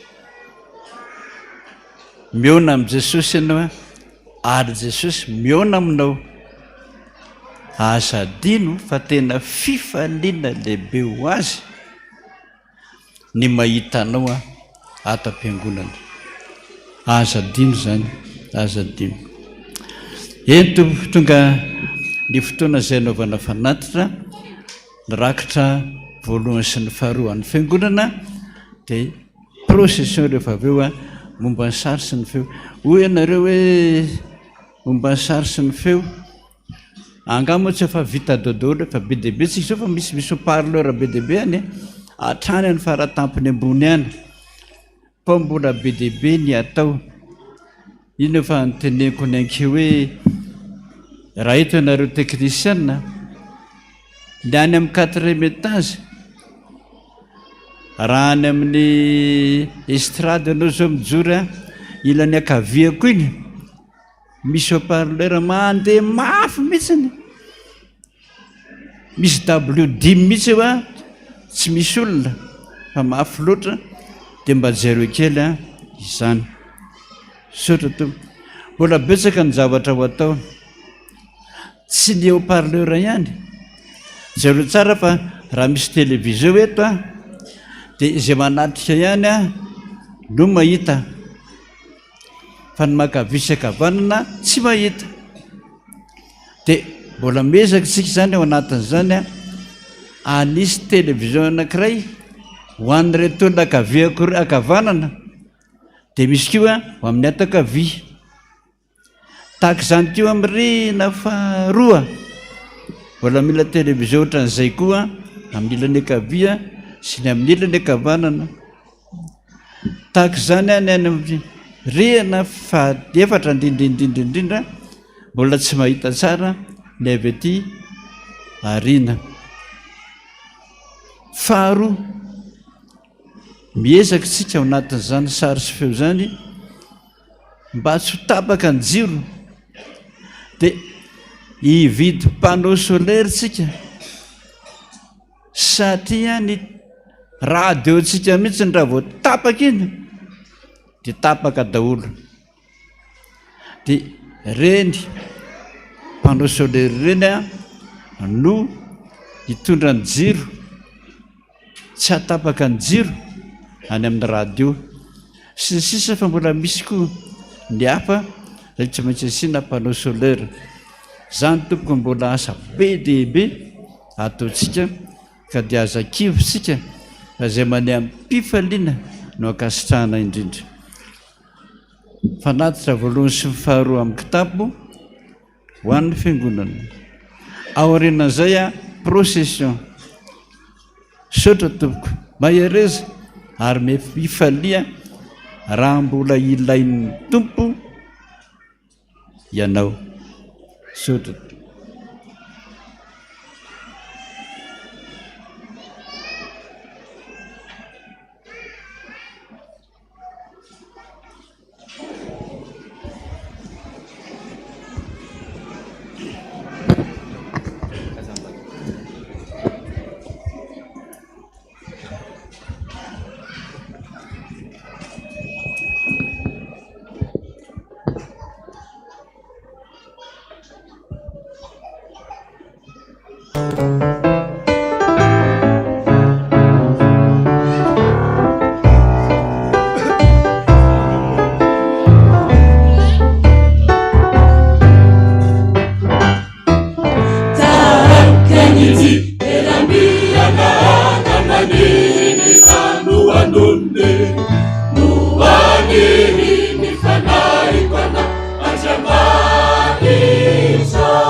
dia faly miarahaba antsika vahoakan'Andriamanitra ary manona ny fiadanan' Jesosy Kristy ho amintsika tsirairay avy. Dia toy izao indray ny raharaha eto amin'ny fiangonantsika. Ny vakitentsika anio alahady dia ao amin'ny apokalipsia 4. Avy amin'ny RMM foibe. Araky ny PTA 2025 tapaka tamin'ny fivorian'ny MMF farany teo, ny RMM foibe rafitra mpanaramaso dia natanteraka ny fampiofanana RMM synodam-paritra Analamanga ny sabotsy 20 martsa ao avy izao. Izany dia manomboka amin'ny 7 ora maraina ao amin'ny rihana faha-4 eto amin'ny fitandremana Taninanandrano. Avy amin'ny birao foibe ho an'ny mpiara-mivavaka rehetra eto amin'ny FPVM fangatana tolo-tanana. Noho ny fandalovan'ny siklôna ny fanesy teto amin'ny tanindrazantsika dia maro ireo fiangonana sy ny mpivavaka izay traboana vokatra izany. Tao koa anefa ireo tratra ny famaizana ny trano fonenany araky ny fitenenana hoe voikava mahatratra sy ny soratra masina hoe miarah ory amin'izay ory. Ny birao foibe izay tarihan'ny dada Flou pasteur Randrenatoandro Jean Joseph dia manao antso avy amintsika rehetra izay malala tanana mba hanolotra izay fony afaka omena azy ireo ka mbola azo ampiasaina tsara toy ny fitafiana, kiraro, lamba firakotra, kitapo sy fitaovam-pianarana ho an'ny ankizy, ny kojakojan-dakozia toy ny vilany, vilia sy ny sisa, baiboly sy firana na koa ny vola hanampiana azy ireo. Izany rehetra izany dia azonao aterina ao amin'ny sekreteran'ny fiangonana eto Taninanandrano. Isan'andro amin'ny ora fisokafan'ny birao, isy ny rosia ho an'izay manolotra ny vola. Izany vola zany dia afaka alefanao ihany koa amin'ny vola ho fanampiana ny traboina eto amin'ny fiangonana amin'ny 038 70 807 20 izay amin'ny anaran'ny Andriamiarso Ertina Olivier, trésorier général adjoint eto amin'ny foibe. Avy amin'ny fifoazana ilazana isika mpiomana ho mpiandry eto amin'ny fitandremana Taninanandrano dingana voalohany izay nafeno herintaona nanaraka fampianarana ka maniry atrika ny tomba nezaka amin'ny volana marsa. Isoratra anarana ao amin'ny pasteur Iraka raha samy manana erika. Misy takelaka na fiche alainao ho fenona ka entina amin'ny fotoanan'ny tombonezaka. Avy amin'ny fifoazana ihany araky ny fandaminan'ny biraon'ny fifoazana dia ilazana isika rehetra vahoakan'Andriamanitra fa miverina indray ny rojo-mbavaka izay fanaontsika hatramin'izay ka toy izao ny fandaminana. Isaky ny asabotsy hariva amin'ny 2 ora ny fotoana natanterahana izany dia ao amin'ny efitrano 2e étage salle 211. Koa miantso antsika rehetra izay manana olana saribahana aretina sarotra sitranina sy ny maro samihafa andao hiara hivavaka sy hitaraina amin'ny Jehova isika. Avy amin'ny katezata. Koa satria efa vita ny fanatitra dia mangataka ny ray aman-dreny ny amin'ny procession.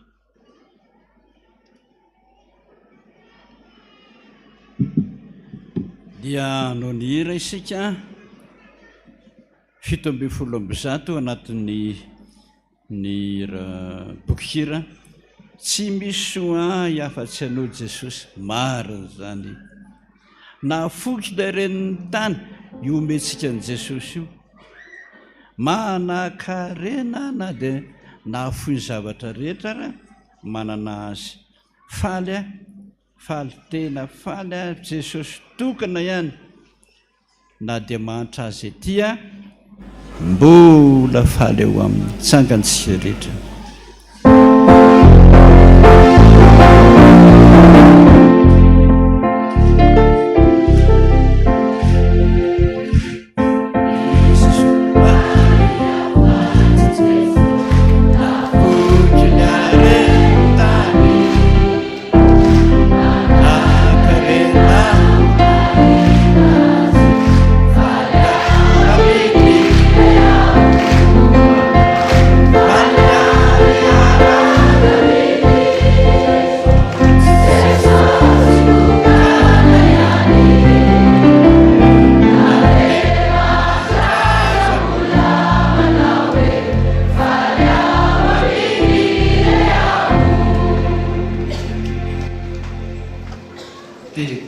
Isika zany Jesosy ny iranay faly ara mbola miatso anay ianao tena milana ianao eto amin'ity tany ity. Arenana mandalo ny ato fa le arena mandrakizay any aminao a be lavitra asianao tadiavina isan'andro isan'andro. Jesosy anao any zao fanatitra masina zao zay be ny adidy eto tsy maintsy mbola ho atao ka dia mangataka anao aho a mba hiaraka amin'ny olona rehetra hanafanany fony ampitombony finoany fa tsy foana tsy akory ny fivelezanaina ao amin'ny tompo. Voninahitra ny ho an'Andriamanitra rery any. Alleluia. Basta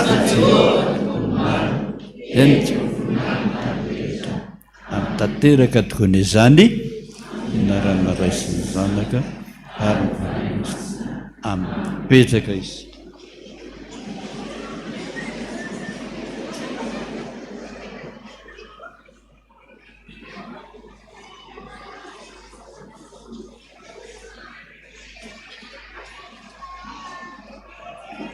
dia hotoisana ny famakinany raharaha avy amin'ny katezaty.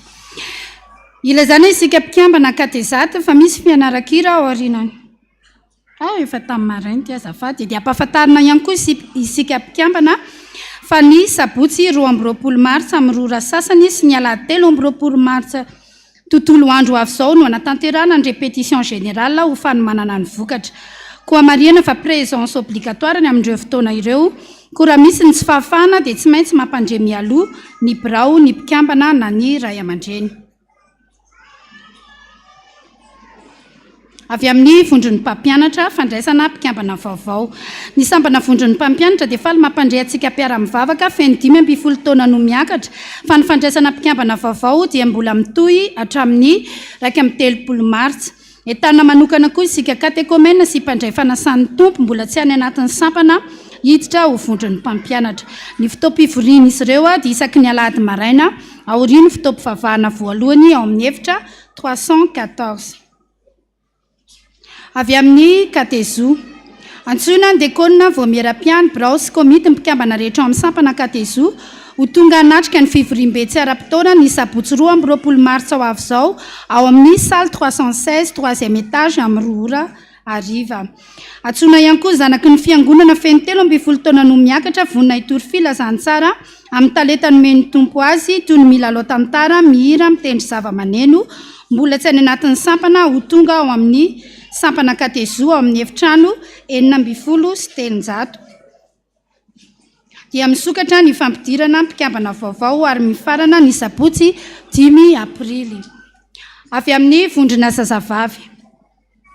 Izay mpamakilain'i Madagasikara fivondrona voalohany vondrona zazavavy dia mankasitraka anareo vahoaka an'Andriamanitra rehetra tsy hakanavaka taminany ho anareo anay nandritra ny vokatra izay nataonay. Izany dia nahasahoana izy ireo vola mitetina 5 613 000 ariary ary ny ampahafolony izany dia tolotra izy ireo ho an'ny KSF. Filazana avy amin'ny sinodapatra Analamanga Atsinanana. Fanasana ny zanakam-pialezana. Asaina ampitiavana ny zanaky ny Fiangonana FPVM fitahina manjakandriana sy ireo rehetra mandray fahasoavana teo amin'ny asan'ny tompo ny arahantsika mba ho tonga hifanotrona ny voninahitra an'Andriamanitra amin'ny ivony fankalazana ny 20 taona ny alahady 3 marsa amin'ny 7 ora sy sasany eo ambanin'ny fitarian'ny sinodana Analamanga Atsinanana. Ary niezaka W no tsangam-bato fa 20 taona ka ho amarintsika amin'ny valopy rodorotom-pahavelomana sy ny sakafo amidy amin'ny vidiny mirary. Misy ihany koa ny Fidirana lehibe ho famarana ny vovonan'ny sampana izany fotoana izany. Ireto kosa ny zanaky ny fiangonana iroso amin'ny fanorenana ny tokantranomasina.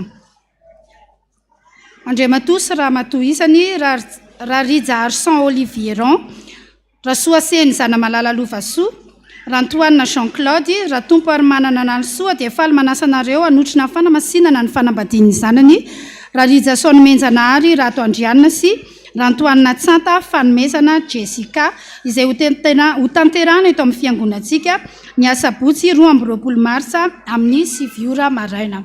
Razavin-dranaly Justine pasteur Ratsimanasoa Ery Manjaka Mivady, Ratsimbazavy Samuel Rasoa Maefa Jean d'Arc, Ratsimbazavy Elisée Mivady, dia feno ravona manasa anareo hanatrika amin'ny fanamasinana ny fanambadian'ny zavy ny zanany Ratsimanasoa André Samuel Fanirsy, Ratsimbazavy Mikael Andria Maeva, izay ho tanterahana eto amin'ny fiangonantsika ny asabotsy 10 aprily amin'ny 10 ora maraina. Andriambelo Ravy Mandimby Fanomezantsoa, Rasolofo Mahatratra Anja Tina, Rasolofo Mahatratra Anja Elina, Rabial François Clément, rehefa manana ary vola Yolande, dia faly manasa anareo hanatrika ny fanamasinana ny fanambadian'ny zanany Rabiary vola Razafindrasody Gérald sy Andriambelo Ravo Fity Faniry, izay ho tanterahana eto amin'ny fiangonantsika ny sabotsy 10 aprily amin'ny 12 ora maraina. Raha misy mahita ny tsy mahamety indray na sasatsasany amin'izany fanambadiana izany, dia aoka izy ampandremy alony ray aman-dreny mpitandrina filazana manjo. Amin'ny finoana sy fanantenana ny fitsanganan'ny tena maty no ampandrenesana anareo ny fodimandriny Rasolofo Nirina Todsoa Tania, ny asabotsy 9 marsa rehefa ny vahiny 13 taona teto an-tany ho ny vadiny Chanfy Clarisse Luciane, ny ray aman-dreniny ny reniny Razafindray be Ambintsoa izay promotion mpananganandrava amin'ny fianakaviana manontolo, ny nofiny dia efa voalevina ary ny fianakaviana dia nanolotra fararakitra 5,000 ariary. Faradidy avy amin'ny tompoko vavy Razay Manana Cyprienne ho an'ny FPVM Taninanandrano vola 2,000 ariary. Fisaorana ny vadiny Raely Arsoa Robinou Rodette sy ny zanaka aman-jafiny ary ny fianakaviana manontolo dia maneho fisaorana ho an'ny mpitandrina sy ny dekona ary ny fiangonana manontolo tamin'ny fampahirezana ny nofidimandry indray malalanay Andriamampiona Aimé. Andriamanitra manakare-pahasoavana ne androtsaka ny fitahiny aminareo. Ny fianakaviana dia namela fararakitra 9,000 ariary. Voady izay voarayana andritry ny herinandro. Miarabantsika rehetra amin'ny anaran'i Jesosy fanampiana fananganana 300 € avy amin'ny FPVM Argenteuil mitsinjara toy izao. Ho an'ny FPVM Fianam-bokatry 150 €, FPVM 3M Mijery Manasoa Mandalo Tsimaka 150 €, ny vola dia alefa toy ny mahazatra avy amin'ny pasteur Jackie. Dia toy izay indray andra raha teto amin'ny fiangonantsika ny voninahitra dia ho an'Andriamanitra irery ihany.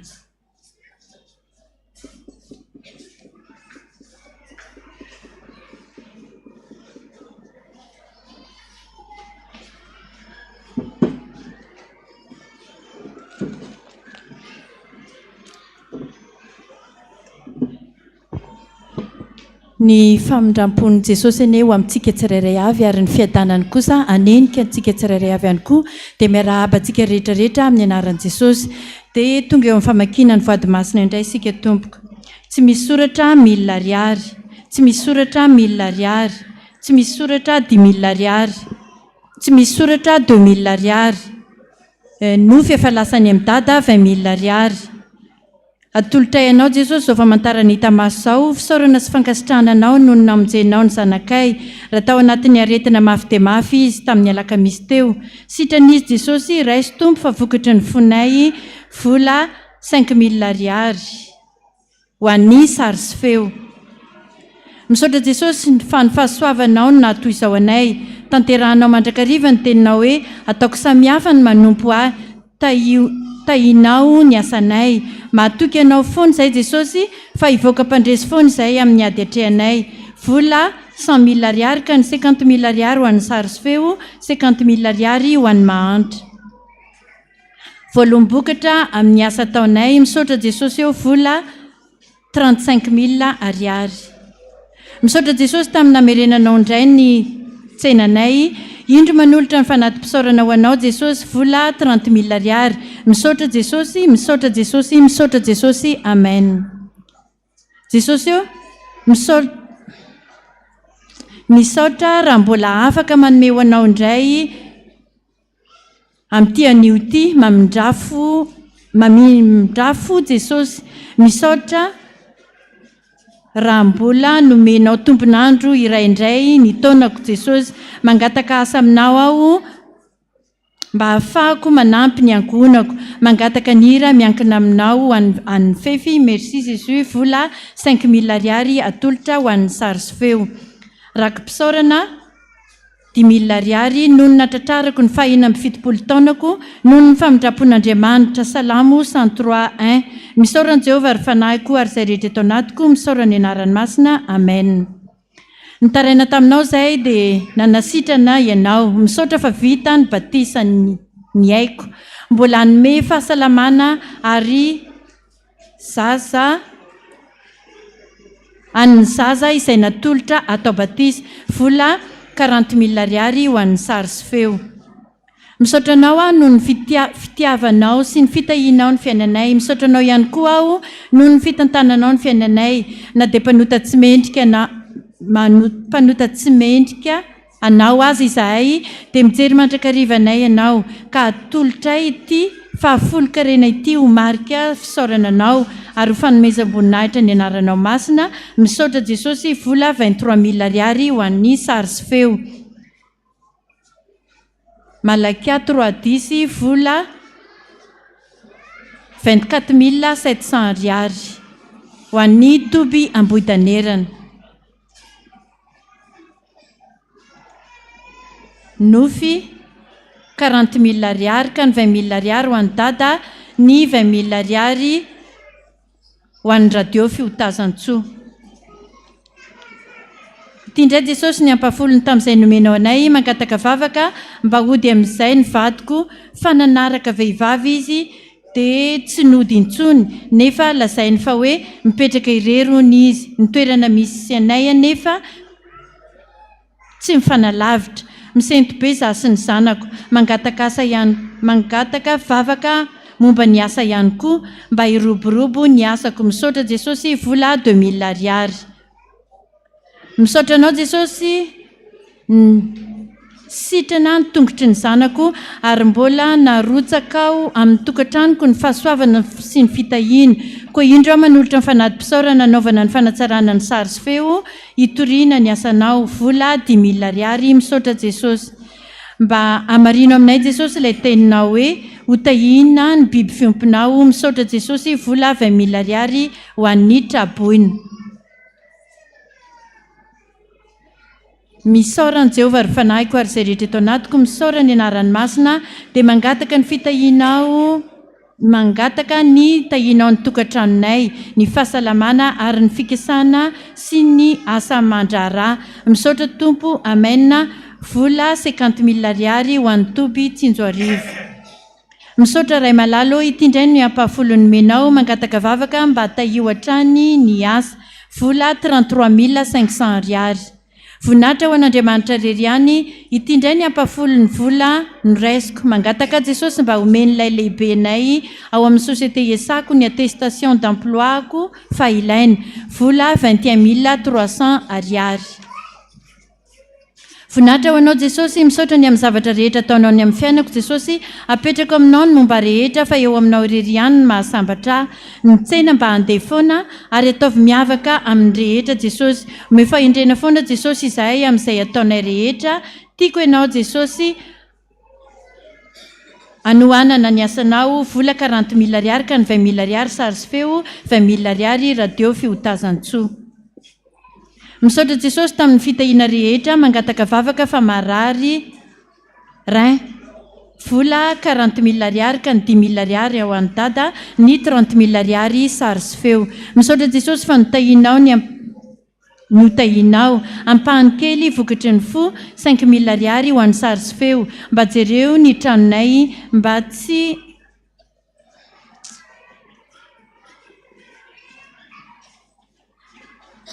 trano izay Jesosy merci Jésus. Voninahitra ho an'i Jesosy noho ny tsingeritaona nahaterahany laingo malala. Misaotra Jesosy Tompo voninahitra ho anao reriany vola 60,000 ariary.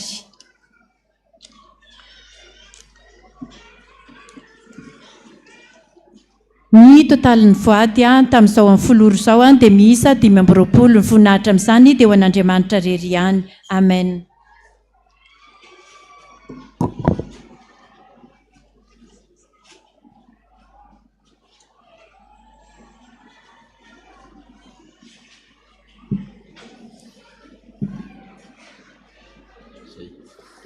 dia sady manazava nofo ihany a za dada nofo hoe niaraka tamin'ny dadanay sy mamanay ary nifanena tamin'ny dada randrenatondro ary ny teny hoe mivavaha foana ianareo namaly dadanay hoe tsika tsy mivavaka zany e sady niakatra teo pasana dadanay ka nyteny tamin'ny mamanay hoe akao Sary a fa mizesta be dadanay lasa ny pipi ary niverina avy any a tsy hitako ntsony dada sy mamanay dia nahita ny dada randrenatondro indray aho ary nanontaniako hoe aiza vola sy balita aizy vola sy balita mamanay sy dadanay dia hoy dada hoe balita efa saika niditra dekona fa aza miray amin'izany tsony amiray amin'ny balita tsony anareo fa aloko ny fahafatesana izany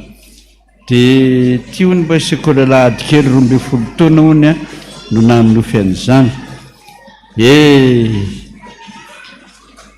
tena malahelo miteny aminao fa tena mpamosavy zany a dadanao ataovy zay tongavany any amiko e fa misy fomba foana izay ampibebahana anazy zay mihitsy ny adidinao zany zanako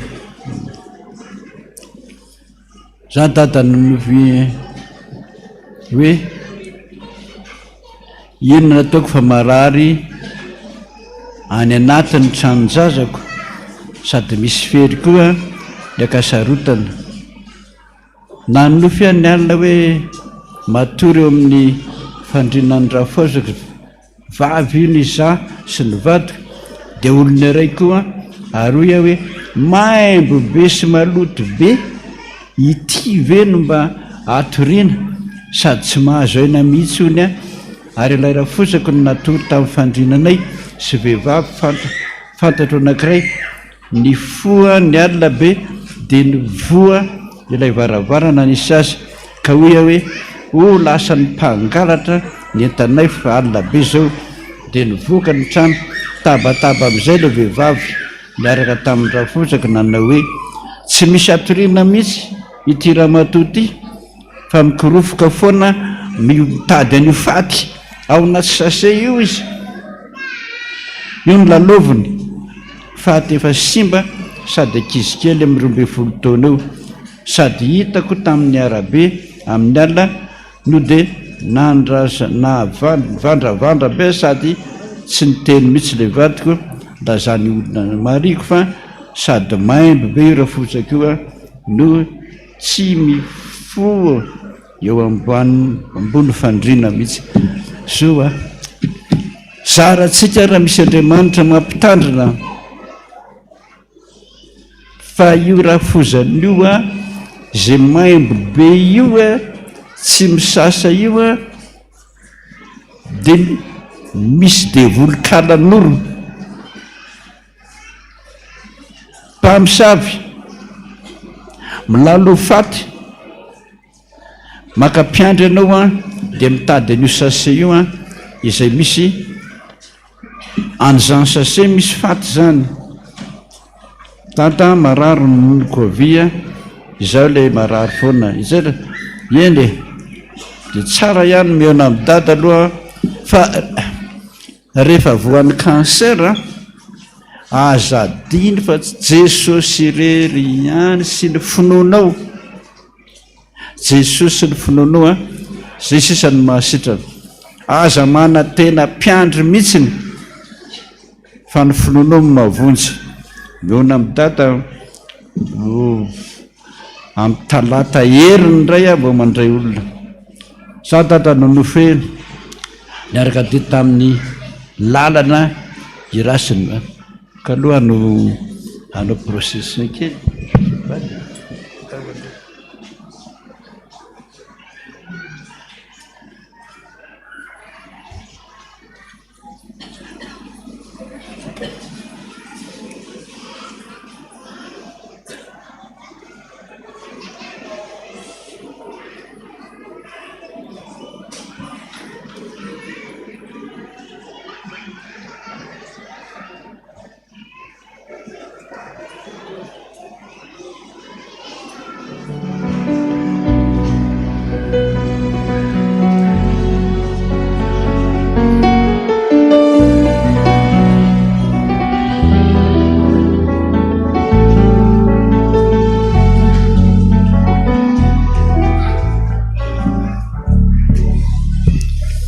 za dadana nofo hoe niaraka nay tamin'ny lalana ray isasiny vadiko dia nytany tamin'ny vadiko hoe mivolia ty fa misy olony ratsy reny dia nivily izy fa izaho kosa gaga fotsiny satria tsy hitako ilay nyteneniny fa olona mitainkina moto miaraka amin'ny ankizy iray a no mifanena taminay kanjo niverina ilay moto vetivety teo teo a vao nahita hoe ary ty ilay moto vao nandalo teo zay a vao nandositra nanenjika azy dia nijanona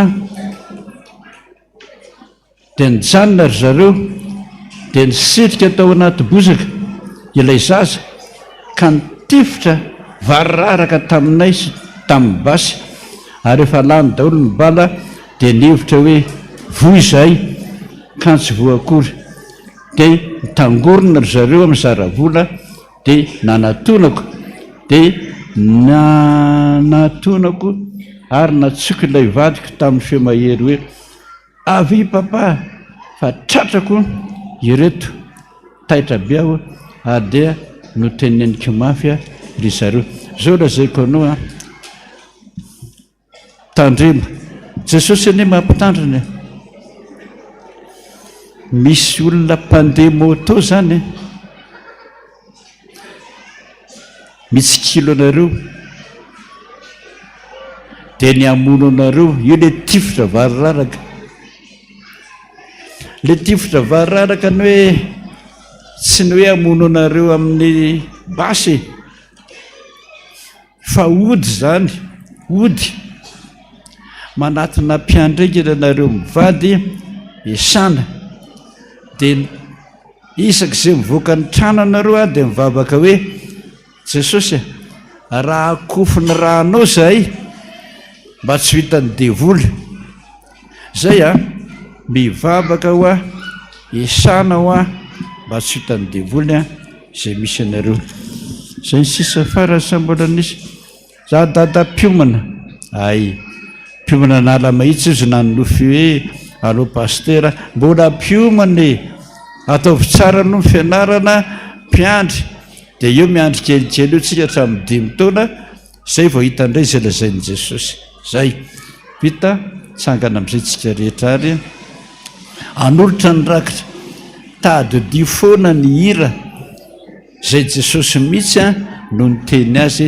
fitiavana mandrak'izay ane ny tiavako anao efa tramin'ny ela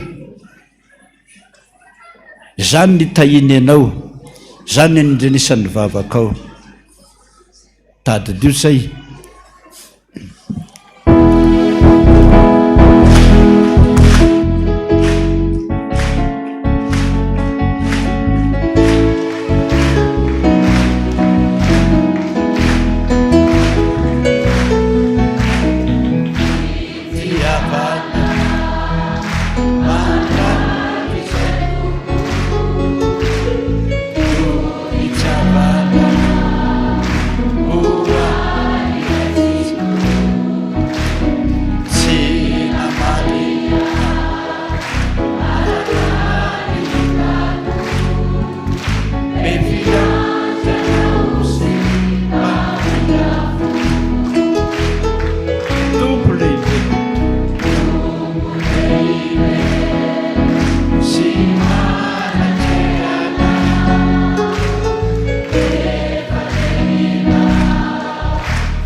teka ho any tebotsika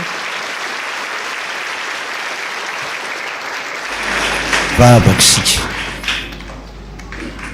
fantatray fa tena faly ianao mahita anay mamaly fitia satria ianao a tena tia anay taloha misaotra mita karakaranay hatramin'izay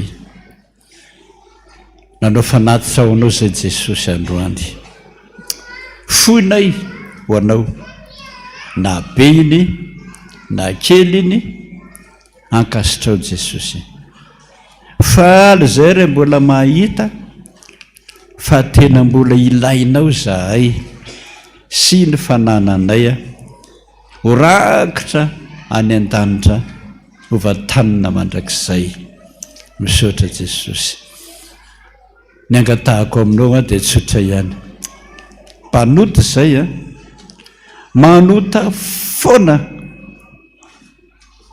zany ny rarahana ety mamamindrafo aminay aza mijery ny adalanay fa taio foana ray satria tianay ianao ary tianay taloha misaotra Jesosy voninahitra ne ho an'Andriamanitra rery ihany halleluia masina masina masina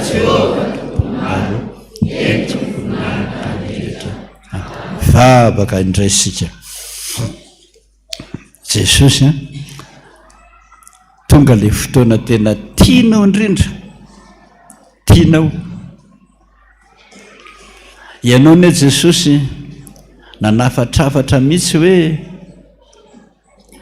tsarovo le vavaka ray minitra ao am-piangonana fa io nitahiko anao io ny voaraiko ary tsy anadinoko anao misaotra Jesosy faly be izay amin'izany satria ianao ny tianay taloha miara-mivavaka aminay eto ngataka aminao a Jesosy tongavany amin'ny W rehetra eny ianao misaotra Jesosy ianao ny nilaza hoe tahita ny endrikao ahy eo ny fifalianao ary tsy ho adonoinao ny endrikay fa mbola nampianao hoe tandreny feonao a faly be zay Jesosy amin'izany reo olona maro be zay nahazo nofo taminao na manoratra indrindra fa tsy manoratra be debe dia fa fitiavanao a iresanao aminy amalianao ny vavaka misaotra Jesosy toy izo ary zany Jesosy fa izao ny fotoana tianao indrindra ionana aminay ngataka aminao ary Jesosy mba iontsika kely eny amin'ny W rehetra Jesosy misaotranao a iresaka aminao ny mpanomponao araka ny teninao azava-dehibe aminao ny vavaka ray minitra tantaro ara Jesosy ny teninao hoe inona ny tianao a ataoko aminao dia noho ny vavaka i Jesosy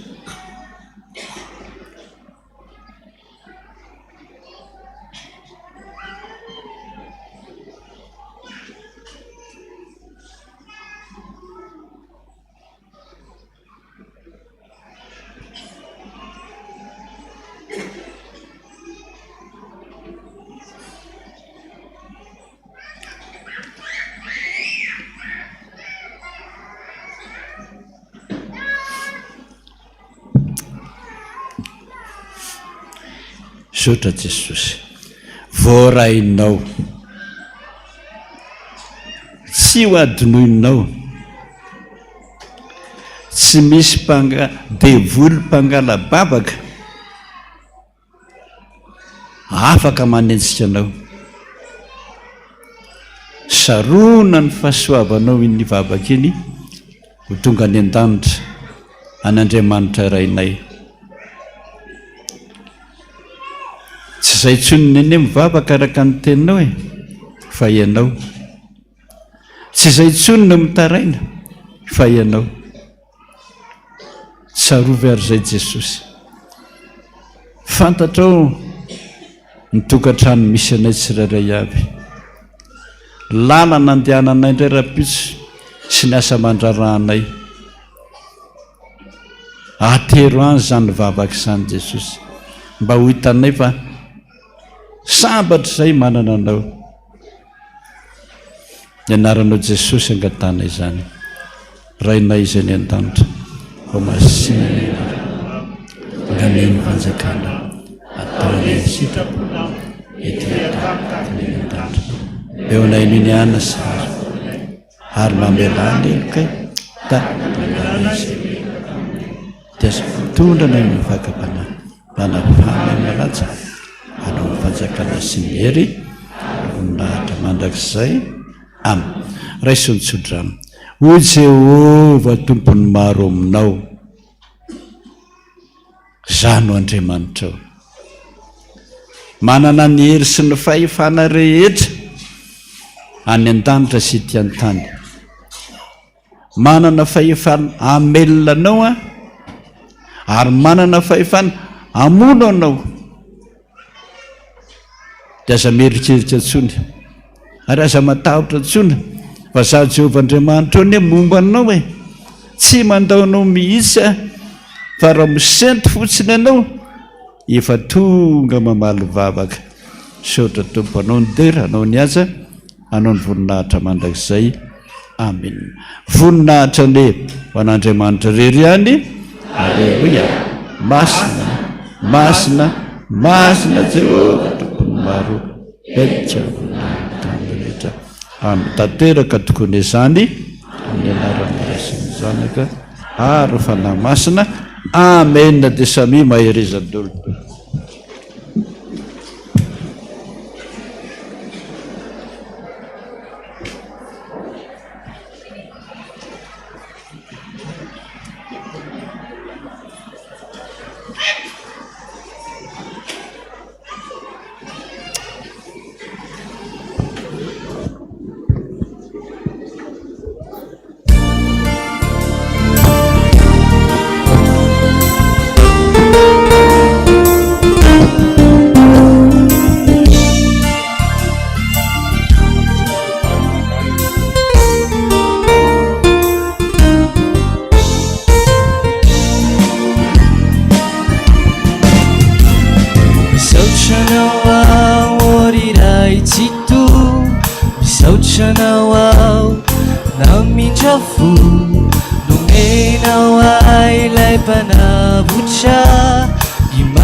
Misaotranao ao ry Jesosy, misaotranao ao ry be fity, nomenao ay atraminy ianao, mpamonjy izao tontolo izao.